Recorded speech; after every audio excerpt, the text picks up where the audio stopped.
The staff laughed. Not just a small laugh, a loud, disrespectful, mocking laugh that echoed across the marble floors of the luxury showroom. People browsing cars turned their heads, confused, curious, and a little shocked. They watched as a man in simple clothes, wearing a plain cap and worn-out sneakers, stood silently in front of a gleaming million-peso sports car. But he didn't get a warm welcome. He didn't even get a neutral one. He got shoved. "Sir," a salesman said with a smirk, "this place is for real buyers, not window shoppers."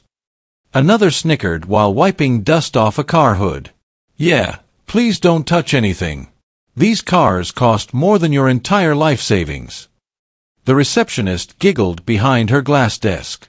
People like him always come in to take pictures for Facebook, pretending they can afford things. The man remained quiet. Calm. Almost too calm. They didn't know. They truly had no idea who they were talking to. Because the person they were pushing around, the person they were disrespecting, the person they were laughing at, was Manny Pacquiao. Not the champion boxer. Not the global superstar. Not the millionaire philanthropist. But the owner of the entire showroom. And while the staff insulted him, mocked him, and treated him like trash, Manny simply observed. His eyes wandered across the showroom, not at the cars, but at the attitudes. At the arrogance. At the entitlement. At the way these employees treated someone they assumed had no money, no status, no power. "Sir, I'm asking you nicely," the salesman said again, stepping even closer. "Please leave before we call security. We only assist customers who can actually buy something." Another worker joined in. "Yeah, we don't have time to waste on people who look broke." The disrespect grew heavier with every second. Yet Manny stayed silent. No anger. No yelling. No reaction. Only a faint, knowing smile. Because what they didn't understand, what they were completely blind to, was that the man they were humiliating didn't need to prove himself. He didn't need to argue. He didn't need to shout. Because in exactly 9 minutes, the truth would walk through those showroom doors. And by the end of that moment, every employee in that building would be jobless. It was a buzzing, chaotic afternoon at Pacquiao Luxury Motors. Sunlight beamed through the tall glass windows, bouncing off the polished car bodies that lined the showroom floor. From a distance, it looked like the kind of place where professionalism lived and excellence thrived. But today, something else was living there: arrogance. Employees leaned against luxury cars as if they owned them, scrolling phones, sipping expensive coffees, complaining about customers who wasted their time. They had grown comfortable, too comfortable. They believed their showroom was exclusive, prestigious, reserved only for the wealthy and well-dressed. And because of that belief, they had forgotten what respect looked like. What they didn't know was that the man who had built this showroom, funded it, designed it, and trusted them with it, was already walking toward them. But in disguise. Simple jogging pants. A faded jacket. A plain black cap pulled low. No flashy watch. No entourage. No cameras. No security. Nothing that hinted he was Manny Pacquiao, one of the world's most recognized champions and the rightful owner of every car under that roof. He entered quietly, his steps soft, his eyes observing. He didn't want to be announced. He didn't want special treatment. He wanted to see how his staff treated people who couldn't defend themselves with status. A true test of character. As Manny walked down the aisle of cars, a bright red luxury vehicle caught his attention. It wasn't the price tag, the brand, or the prestige that drew him. It was the craftsmanship, the beauty, the engineering. He appreciated things not because they were expensive, but because of the passion behind them. He gently placed a hand on the hood. That's when it happened. "Excuse me, sir." The voice came fast, sharp, irritated. Manny looked up. A young salesman strutted toward him, dressed in a suit that looked expensive only because he believed wearing it made him important. "You can't touch that," the salesman snapped. "This car costs more than your house." The words sliced through the air, loud enough for customers nearby to hear. Some glanced over, others pretended not to. But the staff. They smiled. They always enjoyed watching their colleague, put people in their place. Manny stayed calm. "I'm just looking," he said gently. But the salesman wasn't finished. "Well, don't," he said, waving his hand like he was brushing away dust. "Go stand outside until a real customer comes." Two workers polishing a black SUV burst into laughter, not the kind you hide, but the loud, open type meant to embarrass someone. One whispered, "Bro, look at his shoes. Of course he can't afford anything." The other added, "These broke guys come in just to take selfies. Waste of time." Across the counter, the receptionist leaned toward her coworker. "These people walk in like they own the place," she whispered loudly, fully aware Manny could hear. "Every day someone tries to act rich." Manny didn't react. Not a twitch. Not a flinch.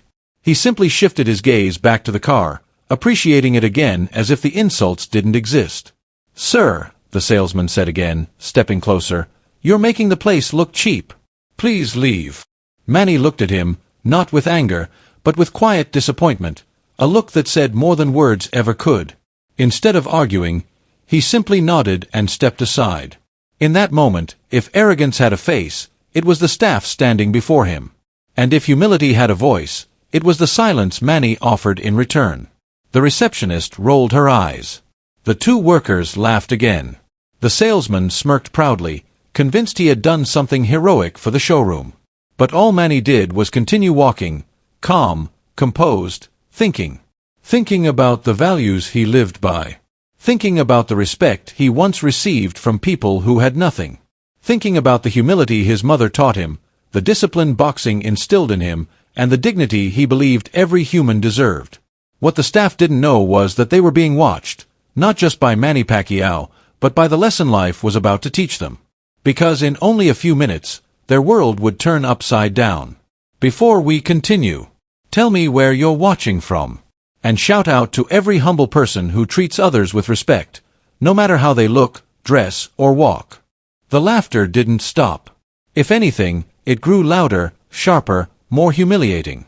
The staff around Manny weren't just amused, they were entertained, delighted by the chance to belittle someone they judged by appearance alone. But Manny remained calm. His breathing steady. His expression unreadable. The same patience he carried into 12-round battles now carried him through this room of arrogance. He stepped back toward the red luxury car, placing a gentle hand on the doorframe. "I want to buy this model," he said quietly. His voice wasn't defensive or irritated, just steady and sincere. For a brief moment, there was silence. Then the staff exploded in laughter. "Buy. You."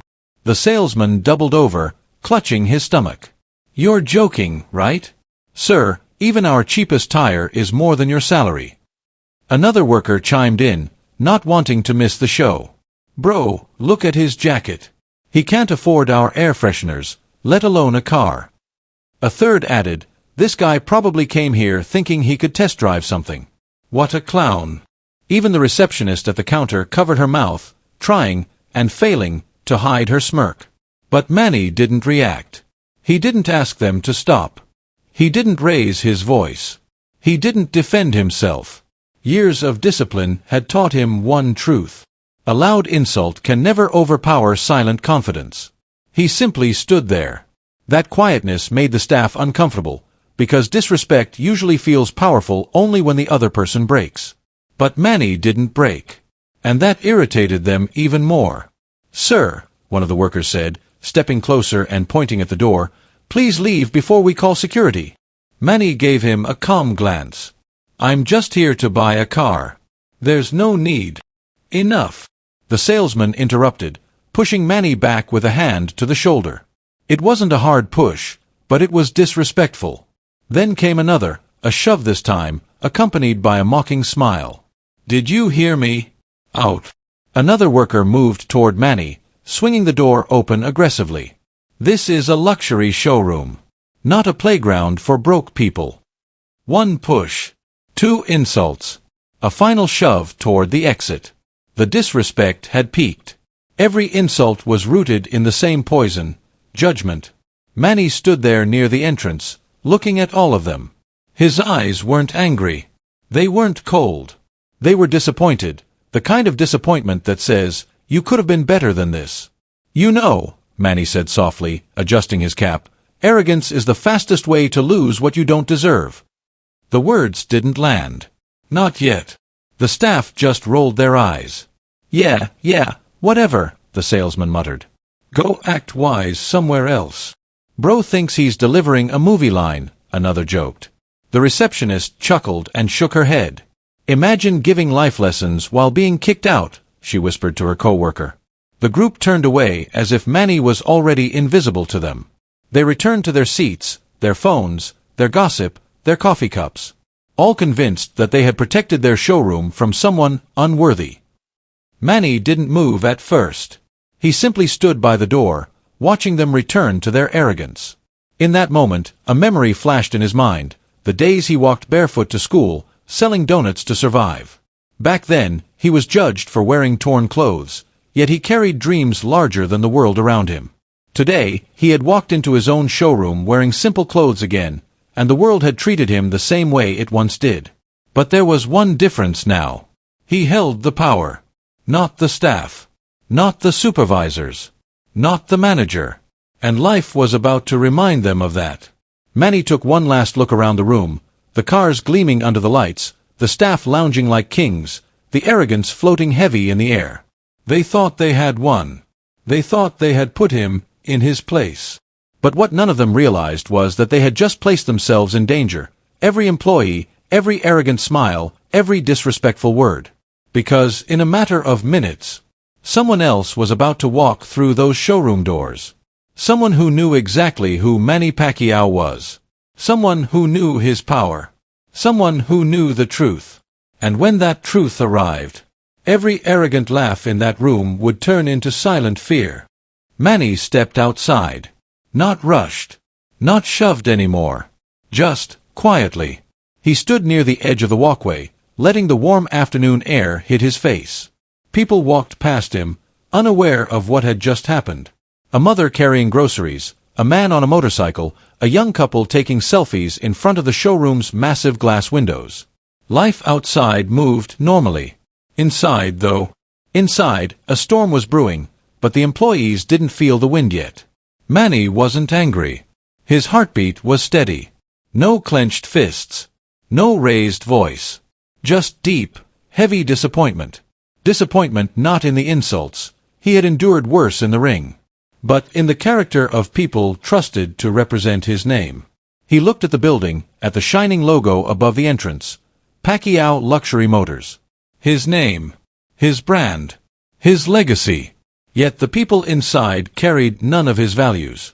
He took a slow breath, as if deciding whether to walk away or walk back in. But before he could make that choice, the sound of laughter echoed from behind the glass. The staff had gathered near the front desk. "Did you see his face when you pushed him?" a worker said, wiping tears of laughter. "Bro looked like he was about to beg us." Another chimed in, "Imagine that guy trying to buy a car. He probably doesn't even own a bike." The receptionist shook her head dramatically. "Some people just want attention. They walk in, touch everything, waste our time, then leave. I swear, this job would be perfect if it weren't for, well, people like him." The salesman who had shoved Manny puffed his chest. "Don't worry, guys. I handled it. I know how to spot real customers." You could tell he was broke from a mile away. Another worker laughed. "You should have taken a picture of him near the car. Would have made a great meme." Their laughs bounced off the showroom walls, growing louder, bolder, nastier. Manny watched them from outside, not hiding, not reacting, simply observing the people who mocked him seconds earlier. There was no hatred in his eyes. Just calm acceptance, and a silent decision forming inside him. Then it happened. Whoosh. The automatic doors slid open. Every head turned. At first, the staff assumed another broke customer had arrived. The salesman straightened his suit, preparing to act rude again. The receptionist adjusted her hair, ready to judge someone else. But the moment they saw who was standing at the entrance, everything changed. A sleek, black SUV pulled up right behind Manny. Its tinted windows reflected the sun as it rolled to a smooth stop. The staff froze, their smiles fading. The back door opened.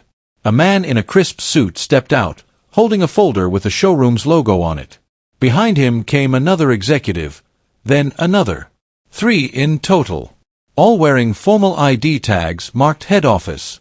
The receptionist dropped her pen. The salesman's smirk vanished. The workers straightened up like students caught misbehaving. One executive rushed toward Manny with hurried steps. "Sir, Senator Pacquiao, we're so sorry we're late," he said loudly, his voice echoing through the entire showroom. Every employee went still. The entire truth, brutal, stunning, undeniable, hit them like a punch to the ribs. Another executive spoke, bowing slightly.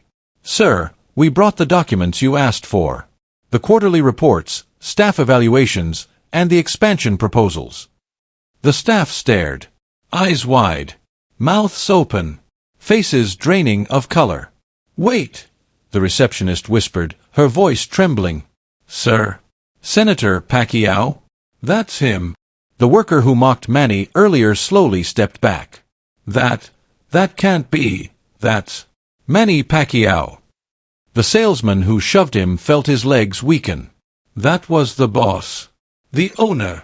The executives turned to the stunned employees. "Yes," one said clearly. "He's not just the owner. He's the majority owner. This entire showroom belongs to him." Silence. Not peaceful silence. Not empty silence. A silence filled with regret, fear, and the heavy realization that they had insulted the very man who signed their paychecks.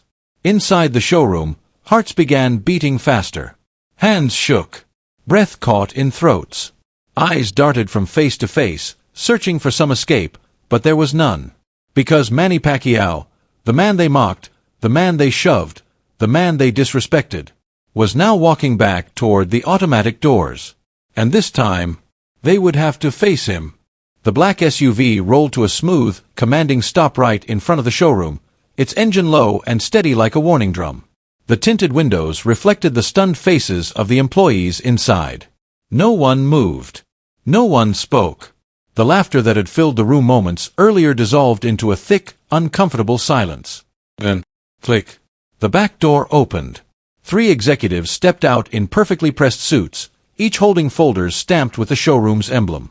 Their expressions were tense, hurried, and respectful, the kind of posture people only show when addressing someone important. "Sir, Senator Pacquiao, we're so sorry we're late," the first executive said, practically jogging toward Manny. Inside the showroom, jaws dropped. The receptionist's pen fell from her hand, clattering on the tile. The 2 workers who'd mocked Manny earlier froze mid-laugh. The salesman who had shoved him took a full step backward, as though he'd seen a ghost. Another executive stepped forward. "We brought the files for your inspection, the quarterly reports, staff issues, client complaints, everything you requested." Every word echoed inside the showroom like thunder. The staff stood motionless, their eyes darting from the executives to Manny, then back to the executives, as if trying to process the impossible. The receptionist was the first to whisper, her voice barely leaving her throat. "That's Manny Pacquiao." A worker beside her swallowed hard. "Manny Pacquiao, the owner?" The third executive nodded, adjusting his glasses.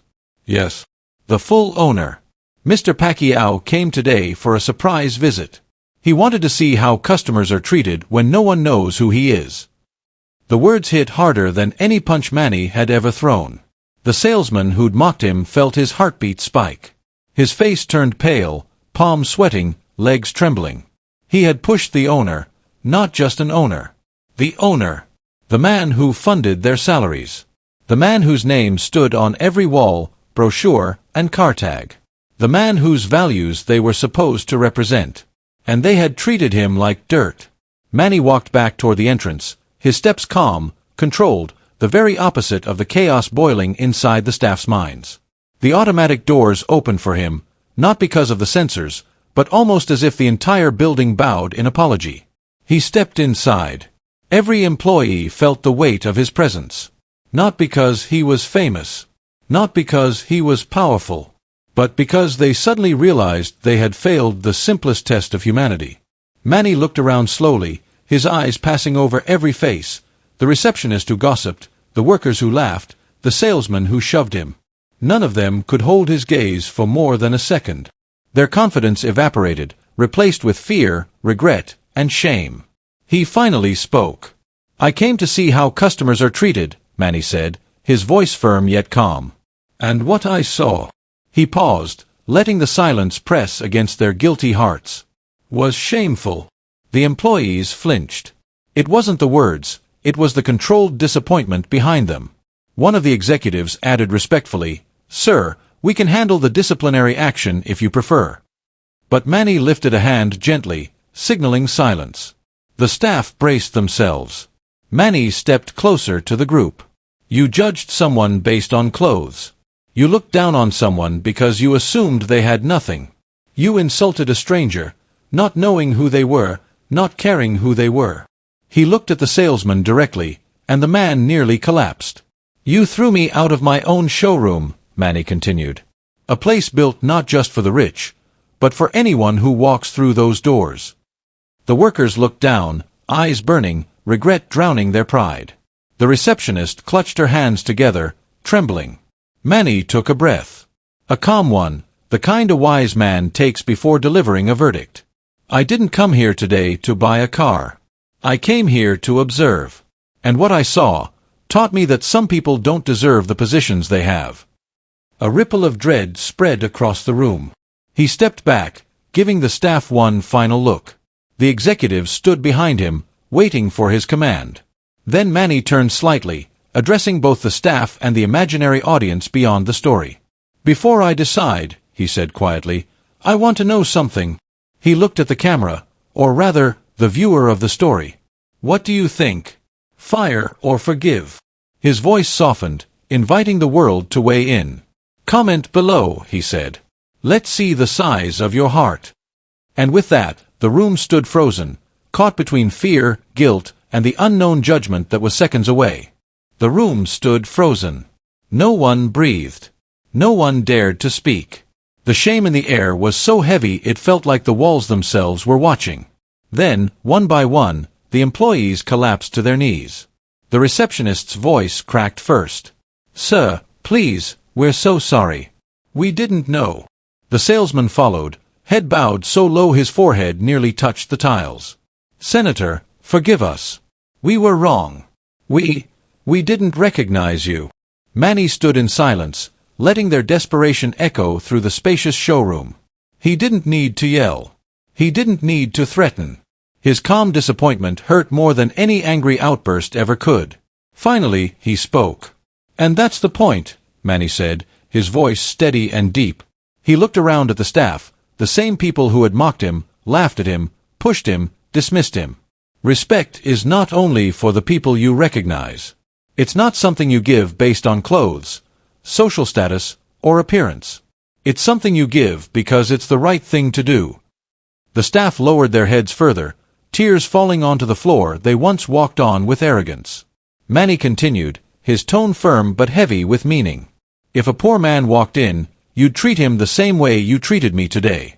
That's what hurts the most. Not that you insulted me, but that you insult people who have less than you." A deep silence followed his words, the kind that burns the soul. Behind him, the executives stood respectfully, watching the lesson unfold. They knew Manny wasn't just correcting employees, he was correcting a culture. As Manny scanned the room, his eyes landed on one man standing quietly in the corner. An elderly janitor, broom in hand, clothes old and worn, face lined with years of hard work. He hadn't joined in the gossip. He hadn't laughed. He hadn't mocked anyone. Instead, he had stepped forward earlier, offering Manny a tissue and whispering, "Don't mind them, sir. Some people forget their manners." He had treated Manny like a human being, not like an inconvenience. Manny walked up to him. The janitor stiffened, unsure of what he had done wrong. But then Manny did something no one expected. He placed a hand on the man's shoulder. "You," Manny said softly, "are the only one here who showed genuine respect. Starting today, you are the new floor supervisor." The janitor blinked rapidly, stunned. "Sir, me? I only sweep floors. I'm nobody." Manny shook his head. Respect makes you somebody. Character makes you valuable. And humility makes you a leader. The executives nodded in agreement, already taking out their tablets to update the staff roster. The janitor wiped his eyes. For the first time in years, he stood tall, not because of a new title, but because someone finally recognized his worth.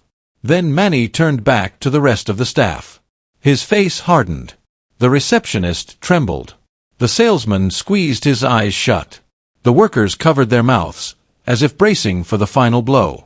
Manny's words were simple, but devastating. As for all of you, pack your things. Gasps broke through the room. Some cried. Some begged. Some tried to explain, to justify, to plead that it was just a mistake. But Manny didn't waver. 9 minutes ago, you insulted a customer. 9 minutes later, you're all fired. He didn't say it out of anger. He said it out of principle. A business built on disrespect had no place under his name. Slowly, the staff rose to their feet, not with arrogance this time, but with trembling guilt. They collected their belongings, their faces pale, their pride shattered. One by one, they walked out of the showroom they once ruled with ego. The doors closed behind them with a soft hiss, like the final signature on their dismissal. The executives approached Manny. "Sir," one said, "your decision is firm?" Manny nodded. "People can make mistakes," he said. "But cruelty, arrogance, disrespect, those aren't mistakes. Those are choices. And today they chose wrong." He turned toward the new floor supervisor. "Shall we begin?" The old janitor smiled weakly, still overwhelmed. "Yes, sir. I'll do my best." "I know you will," Manny replied. As he walked deeper into his showroom, the atmosphere transformed, not because the staff had been removed, but because something purer had replaced them, integrity. Outside, the fired employees stood in silence, realizing too late that they had thrown away their jobs, all because they couldn't show basic human respect. Inside, Manny placed a hand on the janitor's shoulder. "Let's make this place one where every customer, rich or poor, feels welcome," he said. And with that, the true rebuilding began. Respect is not for sale. You can't buy it with a fancy suit. You can't earn it with a luxury watch. And you can't pretend it with a fake smile. True respect comes from the heart, from how you treat people when you think no one is paying attention, when you believe the person standing in front of you has nothing to offer you, when there is no reward, no benefit, no spotlight. That is the real test of character. Inside Pacquiao Luxury Motors, the echo of the earlier chaos had finally faded. The laughter that once filled the room was gone. The arrogance that ruled the showroom had been swept away. In its place was something far more powerful, a reminder that life has a way of humbling those who forget their manners. As Manny stood beside the newly promoted janitor, now the floor supervisor, he looked around at the quiet showroom and spoke softly, more to the universe than to anyone in particular. Respect isn't for the rich. Respect isn't for the powerful. Respect is for everyone, especially the ones you think don't matter. Because here's the truth. You never really know who's standing in front of you. You don't know what battles they've fought. You don't know what blessings they carry. You don't know what future they hold. The person you mock today may become the one you desperately need tomorrow. The worker you overlook could be the one who saves your job. The stranger you insult might be the owner, the investor, the boss, or simply a human being who deserves kindness. Humility doesn't make you weaker. It makes you wiser. And treating people with respect, even when you gain nothing, is a sign of real strength. Manny didn't fire the staff because he wanted revenge. He didn't embarrass them. He didn't shout at them. He simply showed them what life had shown him countless times. If you can't respect people at their lowest, you don't deserve to stand beside them at their highest. The old janitor, now standing proudly with his new role, wiped a tear as he adjusted the uniform he had worn for years. But this time, it felt different. He felt seen. He felt valued. He felt respected, not because of his position, but because of his heart. That's the kind of respect money can't buy. And as Manny left the building, he looked back one last time, not at the fired staff, not at the expensive cars, not at the luxurious showroom, but at the lesson that would stay with everyone who heard the story. He whispered quietly, "Be humble. Be kind. Because life always circles back. The door closed behind him, but the message remained, echoing through the walls, reaching every person who would one day watch this story, share it, learn from it, and carry its wisdom forward. Respect isn't something you give when you recognize someone. Respect is something you give because it shows who you are. So now I ask you, if you believe humility is the real strength, if you believe kindness is more powerful than ego, if you believe every person deserves respect, no matter their clothes, their job, or their status, then type respect in the comments. Let the world see how many hearts still value character over money. And while you're here, tell me where you're watching from. I read every comment. I reply to every good soul. And I appreciate every person who chooses kindness in a world that desperately needs more of it. Respect to you. Blessings to you. And may humility guide you wherever life takes you.